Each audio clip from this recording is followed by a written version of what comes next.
Pada video kali ini kita akan membahas tentang sensor getaran atau vibration sensor. Ini adalah skemanya. Skema salah satu cara kerja dari sensor vibrasi. Jadi ini adalah sensornya, adalah satu kotak ini. Satu kotak ini adalah sensor getaran, kemudian yang biru ini adalah mesin yang akan diukur getarannya. Jadi sensor itu ditempelkan di permukaan mesin yang akan diukur itu. Nah, biasanya sensor getaran itu sudah ada magnetnya, sehingga nanti tinggal tempel aja, tidak perlu dilem. Nah, kecuali kalau sensornya ini tidak ada magnetnya, ya harus dilem dengan mesin yang akan diukur. Bisa menggunakan lem Alteco dan sejenisnya.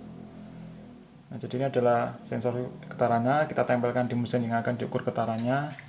Kemudian di dalam sensor itu bisa kita modelkan seperti ini. Ada sebuah massa, kemudian ditumpuk oleh pegas dan damper. Ketika mesin yang kita ukur yang biru ini bergetar, maka yang massa yang M yang kecilnya juga ikut bergetar. Nah, kemudian dalamnya ini dikasih potensiometer. Ini adalah tegangan input dari potensiometernya. Kemudian tegangan outputnya adalah diambil dari 0 dengan outputnya ini. Nah, outputnya ini ditempel pada massa, sehingga ketika massanya bergerak, outputnya ini juga ikut bergerak. Jadi nanti mendetek berapa volt. Nah, misalkan di massanya ini bergerak ke atas, berarti dia tegangannya semakin besar, semakin mendekati 10. Kalau dia ke bawah berarti dia mendekati 0. Kalau pas di sini, masanya pas di sini, berarti dia mendeteksi 0 volt. Semakin di atas, dia semakin mendekati 10 volt atau semakin besar. Nah, ketika masanya ini bergerak naik turun, berarti nanti tegangannya itu akan naik turun juga. Dan itulah yang diambil datanya berupa data simpangan dari getaran sensor ini. Nah, dengan mengetahui sinyal simpangan, kita bisa cari kecepatannya itu dengan menurunkan hasil simpangan tadi terhadap waktu. Kemudian jika kita menginginkan percepatan atau akselerasinya, berarti kita turunkan sekali lagi. Jadi kalau ini data mentahnya itu berupa simpangan, kalau pengen percepatan ya tinggal diturunkan 2 kali sehingga menjadi percepatan. Nah, gerakan dari sensor itu adalah X, ini gerakan massa yang di dalamnya. Kemudian gerakan dari massa mesin yang kita ukur adalah Y. Jadi ini adalah getaran 2 derajat kebebasan, dimana terdiri dari 2 koordinat, yaitu X dan Y. Y itu adalah yang kita ukur. Nah, dari sini kita bisa membuat free body diagramnya. Kita bisa misalkan X-nya itu lebih kecil dibanding Y, atau ketika X itu lebih besar dibanding Y. Nah, kalau X itu lebih kecil dibanding dengan Y, berarti kondisi pegasnya adalah memendek atau kompresi. Sehingga diagram body biasanya menjadi seperti ini. Jadi kan masanya bergerak ke atas, tetapi Y-nya itu lebih besar dibanding dengan X, berarti dia ketekan oleh pegas juga ke atas sebesar K kalikan delta.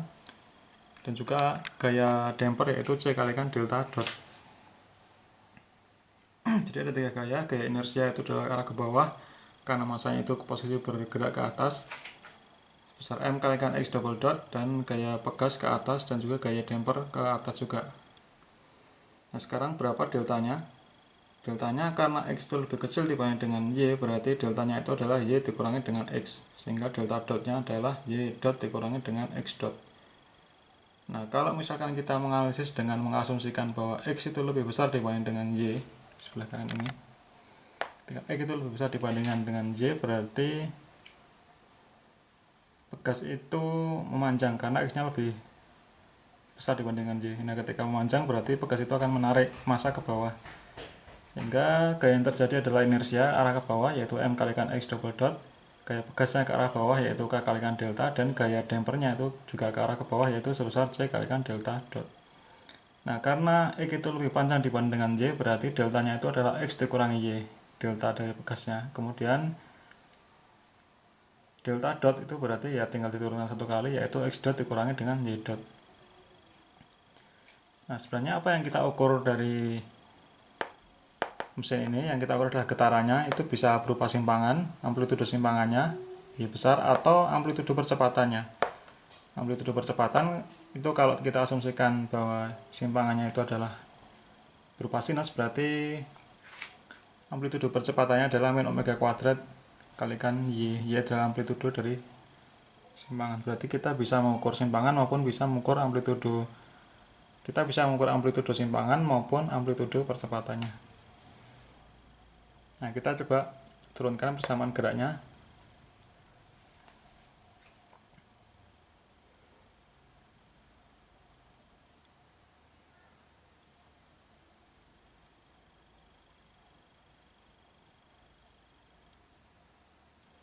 Berarti ini bukan dua derajat kebebasan ya, ini berarti seperti ini. Seperti kalau dalam kasus sebelumnya itu suspension system atau support motion, jadi supportnya itu berosilasi ya. Berbeda kalau dua derajat kebebasan kan, kalau dua derajat kebebasan ya bisa juga sih, cuma kita analisnya seperti ini, seperti support motion. Karena yang kita hitung itu nanti adalah yang ini, yang sumber getarannya yang di sini. Nah, dari sini kita bisa turunkan persamaan geraknya sigma Fy sama dengan 0, kita pakai yang ini coba, sehingga menjadi ini ke arah bawah positif semua, mx double dot tambah cx dot kurang y dot c delta dot ditambah dengan k delta y kurang y, x kurang y sama dengan 0.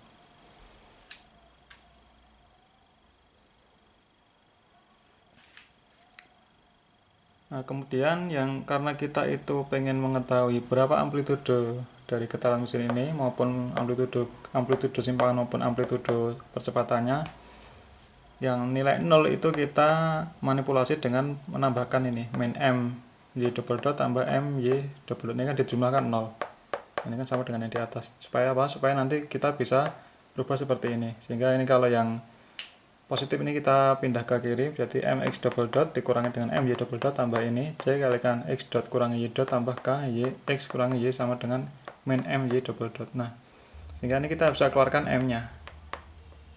Sehingga menjadi m kalikan x double dot dikurangi y double dot tambah c kalikan x dot kurangi y dot tambah k x kurang y sama dengan min my double dot. Nah, kenapa ini kita menginginkan min? Nanti supaya nanti kalau digabung dengan percepatannya bisa positif. Nanti kita lihat. Nah, sekarang ada ini variabelnya sama, x kurangi y kecepatan x kurangi y, ini adalah simpangan. Nah, ini kita bisa asumsikan atau kita bisa misalkan bahwa x kurangi y itu sama dengan z. Z itu ada relatif movement, relatif gerakan antara x dan y. Jadi berapa simpangan m itu terhadap y. Ini kalau kita anggap diam, berarti berapa simpangannya dari m ini terhadap dari y-nya ini. Nah, dengan mengganti x kurang y sama dengan z, berarti persamaan yang ini itu menjadi m y z double dot tambah cz tambah kz sama dengan min m y double dot. Nah, kita asumsikan y-nya itu berupa sinus, karena ini mesin biasanya berupa sinus karena merupakan rotating equipment. Jadi kita bisa asumsikan bahwa y itu adalah fungsi sinus, y besar adalah amplitudo dari simpangan ini dikalikan sin omega t. Dengan demikian, karena kita butuh y double dot, kita turunkan 2 kali sehingga menjadi min omega kuadrat y sin omega t. Nah, min omega kuadrat y itu adalah amplitudo dari akselerasi mesin yang kita ukur. Nah, ini kalau minus, yang dikalikan minus kan jadi plus. Nah, ini tujuannya kita memilih minusnya. Nah, ini kita substitusi ke dalam persamaan sebelumnya sehingga menjadi mz double dot tambah cz dot tambah kz sama dengan m kalikan ini sehingga menjadi positif. Nah, ini menjadi positif ya. M omega kuadrat y sin omega t.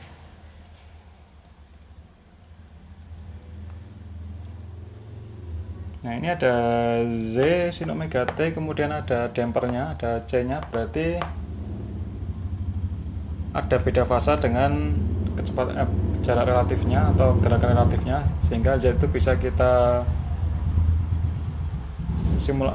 formulasikan sebagai fungsi sinus juga, karena inputnya y berupa sinus, berarti outputnya z juga berupa sinus. Itu kita bisa modelkan seperti ini, z sama dengan amplitudo z sin omega t min pi. Nah, min P ini karena merupakan ada dampernya ya, berarti ada beda fasa antara gerakan dari inputnya ini dengan gerakan dari X nya. Nah, ini kalau kita review dengan yang gerakan support motion, itu kita bisa ketahui bahwa amplitude dari outputnya Z sama dengan M omega kuadrat J. Ini adalah amplitude dari inputnya. Ini amplitude percepatan dibagi dengan akar K min M omega kuadrat tambah J omega kuadrat, dimana M itu merupakan massa dari yang ini, massa sensornya. Kemudian omega itu adalah frekuensi dari mesinnya, frekuensi getaran dari mesin yang kita ukur. C adalah dampernya, K adalah kekakuan pegasnya ini, damper dan kekakuan pegas. Nah, ini adalah Z1 itu adalah amplitude dari relative movement atau amplitude dari simpang relatif antara X dengan Y, yaitu X dikurangi Y. Nah, kita tulis ulang di sini. Seperti yang video di support motion itu, kita keluarkan K-nya, K kuadrat ini menjadi seperti ini. Kita keluarkan K seperti ini jadinya. Sehingga Z itu menjadi M omega kuadrat J dibagi dengan K kalikan akar 1 min R kuadrat tambah 2 zeta R kuadrat, dimana zeta adalah C per CC, R itu adalah rasio antara frekuensi eksitasi, frekuensi getaran mesin dibanding dengan frekuensi natural dari sensornya. Nah, dengan demikian kita bisa M per K itu ada akar K per M itu kan omega natural frekuensi. Jadi kalau M per K tanpa akar berarti merupakan natural frekuensi kuadrat, sehingga menjadi omega dibagi dengan omega N kuadrat, yang ini omega N kuadrat per omega N kuadrat kalikan Z dibagi dengan akar ini. Nah, Z kita pindah di sini.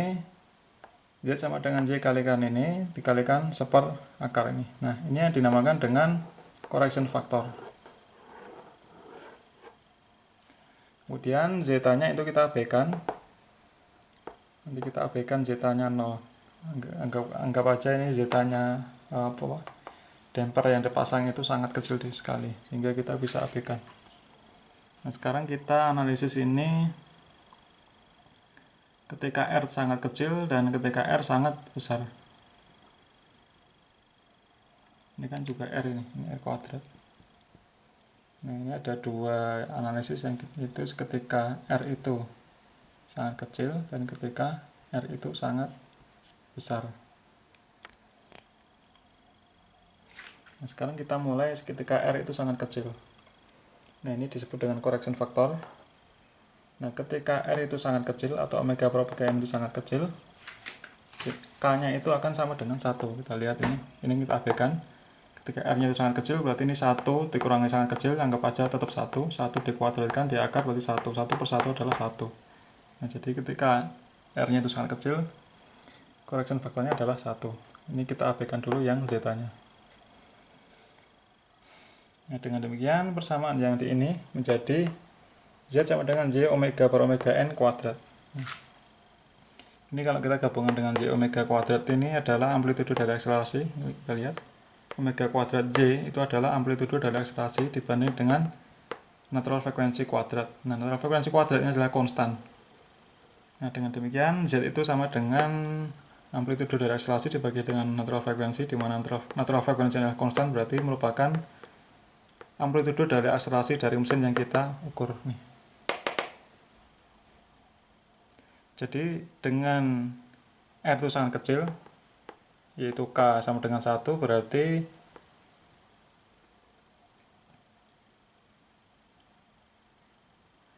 amplitude Z itu merupakan amplitude dari akselerasi. Amplitude Z ini merupakan amplitude dari akselerasi dibagi dengan natural frekuensinya, di mana natural frekuensi konstan, jadi bisa ketemu nanti. Jadi amplitude akselerasinya bisa diketahui dengan mengalihkan natural frekuensi kuadrat dikalikan dengan amplitude dari relatif gerakan ini, dari yang berasal dari gerakan atau output dari sensor potensiometer ini. Nah, ini adalah ketika R-nya itu sangat kecil atau K-nya itu 1, ketika correction faktornya itu 1. Nah, bagaimana cara memenuhi kondisi ini? Supaya K-nya itu 1, artinya R itu sangat kecil, omega per omega n itu sangat kecil, berarti satu-satunya cara itu kan kita menaikkan natural frekuensinya. Karena kan natural ini kan frekuensi eksitasi. Frekuensi eksitasi kan tidak bisa kita kendalikan karena ini yang kita ukur. Nah, kita bisa membuat R itu sangat kecil, dengan demikian K-nya itu sama dengan 1 itu jika natural frekuensi itu kita buat sangat besar. Nah, yang umum dipakai untuk membuat natural frekuensi yang besar itu adalah ketemu sekian. Di natural frekuensi dari vibration sensornya itu untuk akselerasi ya, karena kita ketemunya kan akselerasi. Berarti ini adalah akselerometer. Nah, untuk akselerometer itu natural frekuensi dari sensornya itu kira-kira 30.000 Hz gede. Supaya apa? Supaya diperoleh R-nya itu sangat kecil sehingga K-nya itu 1, correction faktornya itu 1. Nah, ini untuk akselerometer ya. Nah, bagaimana untuk menjadikan natural frekuensi itu besar? Ini kita rumusnya dasar. Natural frekuensi itu rumusnya adalah akar K per M, sehingga untuk memperbesar natural frekuensi kita bisa lakukan dengan dua cara, yaitu kita memperbesar dari K-nya atau memperkecil M.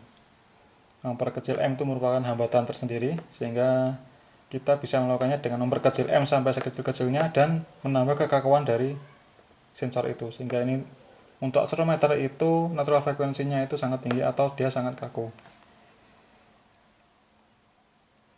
Ini kalau kita mau membuat perbandingan antara input dan outputnya, ya, Z dibagi dengan Z itu sama dengan R kuadrat atau omega per omega n kuadrat. Ini persamaan kalau kita menginginkan yang non dimensional analisisnya. Ya, ini jadi kita untuk mengukur akselerasi, mengukur percepatan, mengukur getaran yang berubah percepatan, kita harus menggunakan sensor yang kaku, yaitu yang kekakuannya tinggi dan masanya kecil, supaya natural frekuensinya besar untuk memperoleh K-nya 1. Ketika K-nya 1, maka kita bisa mengukur amplitudo dari akselerasi. Karena ini konstan, ini amplitudo yang kita ukur, Y-nya itu adalah amplitudo dari ini. Sehingga kalau ini kita tahu natural frekuensi, kita tahu amplitudo dari gerakan X, berarti kita bisa mengetahui akselerasinya ini. Jadi ini yang kita ukur ya. Ya, omega kuadrat yang kita ukur berarti Z dikalikan dengan omega n kuadrat. Itu nanti ketemu akselerasi amplitudonya. Nah, itu yang kasus yang pertama, yaitu ketika R-nya itu sangat kecil. R sangat kecil itu kita gunakan untuk akselerometer. Nah, bagaimana ketika R-nya itu sangat besar? R sangat besar artinya omega per omega n itu sangat besar. Kita masukkan ke dalam rumus ini lagi. Ketika R-nya itu sangat besar, berarti yang persamaan ini 1 min R-nya sangat besar dikuadratkan, berarti minus dikuadratkan itu sama dengan positif, dikuadratkan berarti sama dengan, kita balik aja, berarti supaya gampang menjadi R kuadrat min 1 kuadrat. Nah, ini kita abaikan dulu. Sehingga kalau R-nya itu sangat besar dikurangi 1 itu berarti nggak pengaruh, tetap 1 ya, tetap R maksudnya. R yang sangat besar dikuadratkan dikurangi 1 kan tetap, semakin besar R berarti satunya itu akan semakin terlihat kecil, sehingga ketika R nya itu besar, R kuadrat min 1 tetap bisa kita anggap tetap R kuadrat dikuadratkan berarti S per R4 menjadi Y omega per omega n kuadrat per akar R pangkat 4, sehingga menjadi Z nya itu menjadi Z ini dibagi R kuadrat, ini kan omega per omega ini R kuadrat dibagi, berarti ini 1.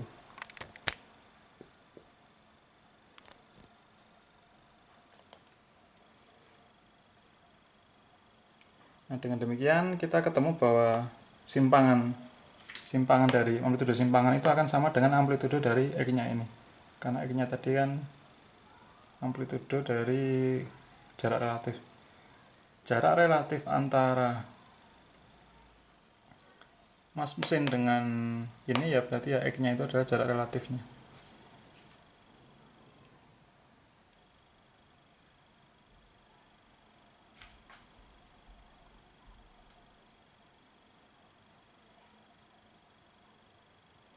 Jarak relatif itu artinya J nya itu dianggap 0, berarti ya sama dengan X. Jarak relatif X terhadap Y itu berarti Y nya 0, berarti sama dengan X nya.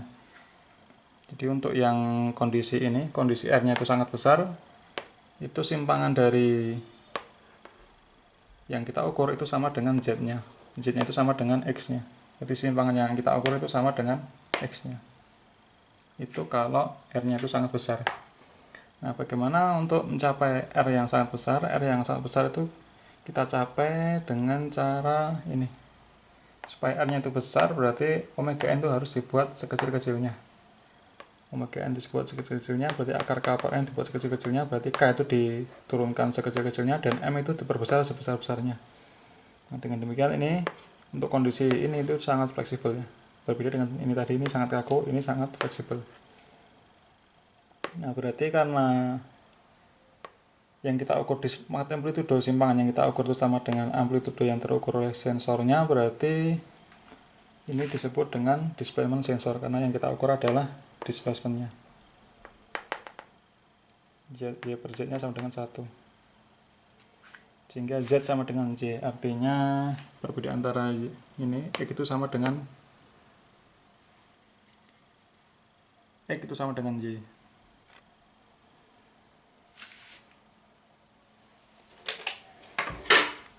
Nah, sekarang ya kesimpulannya berarti kita untuk pengukur getaran itu ada dua jenis ya. Yang pertama itu akselerometer, yang kedua adalah displacement sensor. Displacement sensor itu sensornya dibuat sefleksibel mungkin, dan untuk akselerometer itu sensornya dibuat sekaku mungkin, supaya kalau yang akselerometer dia correction faktornya 1, dan untuk yang displacement sensor itu supaya correction faktornya itu menjadi 1/R².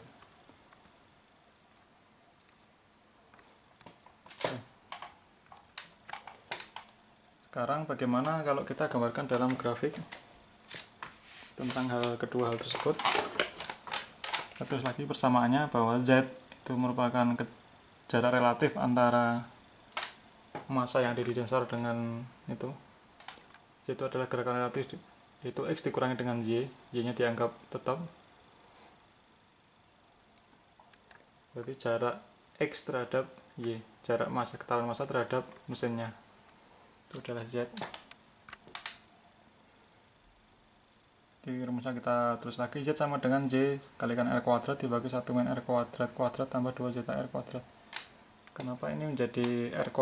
Karena ini ya, karena omega per omega n itu kan R, omega per omega n kuadrat kan berarti R². Jadi Z sama dengan J R² dibagi dengan akar 1 min R² dan seterusnya itu. Nah, kita tulis di sini, sehingga kalau pengen analisis yang non dimensional kita bisa bawa atau kita pindah Y nya itu ke kiri, sehingga Z per Y sama dengan R² dibagi dengan akar 1 min R² tambah 2ZR².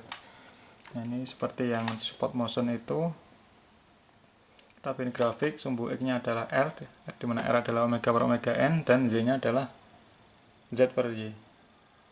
Kita tulis 1 ketika resonansi, dan ini 1 ketika amplitudo simpangannya sama dengan amplitudo getaran, amplitudo simpangan sensor sama dengan amplitudo simpangan yang diukur. Nah, tadi kita ketahui bahwa untuk akselerometer itu R-nya dibuat sekecil mungkin, dan untuk seismograf R-nya itu dibuat sebesar mungkin. Nah, berarti yang ini kan yang kita kan menghindari yang natural frekuensi supaya tidak terjadi resonansi. Ini berarti yang untuk akselerometer, dan sebelah sini itu untuk yang seismograf. Jadi untuk yang akselerometer itu R-nya itu dibuat sekecil mungkin, untuk yang seismograf R-nya itu dibuat sebesar mungkin. Yang akselerometer R-nya dibuat sekecil mungkin dengan menaikkan nilai natural frekuensi sensor. Kalau yang seismograf R-nya dibuat sebesar mungkin dengan cara menurunkan natural frekuensinya. Nah, kemudian tentang correction factor. Nah, correction factor kita untuk yang mechanical engineering, untuk yang rotating equipment itu kan frekuensinya tinggi, frekuensi diukur tinggi, berarti kita cenderung ke yang akselerometer. dibanding dengan yang displacement sensor. Kita cenderung ke yang accelerometer, jadi kita lebih fokus ke yang ini tadi, yang correction faktornya itu 1. Nah, kita untuk yang accelerometer kita harapkan correction faktornya itu 1 supaya amplitude akselerasinya itu akurat, y omega kuadrat itu akurat, dimana itu sama dengan omega n kuadrat dikalikan dengan z. Nah, untuk yang correction faktor kita cari yang 1 nilainya. Ini rumus correction faktornya. Ini kalau kita plot seperti ini. Untuk accelerometer ya, ini adalah omega per omega n. 1 kan dihindari karena 1 kan di resonansi, nanti getarannya bisa sangat besar. Maksudnya resonansi dengan accelerometernya itu dihindari.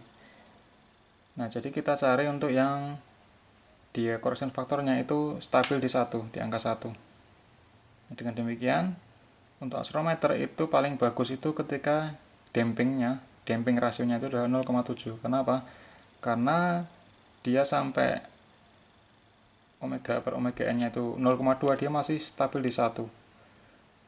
Dia turun ketika dia lebih dari 0,2. Nah, sedangkan yang lain itu kan sudah tidak stabil lagi, ada yang ini justru ini lebih dari 1.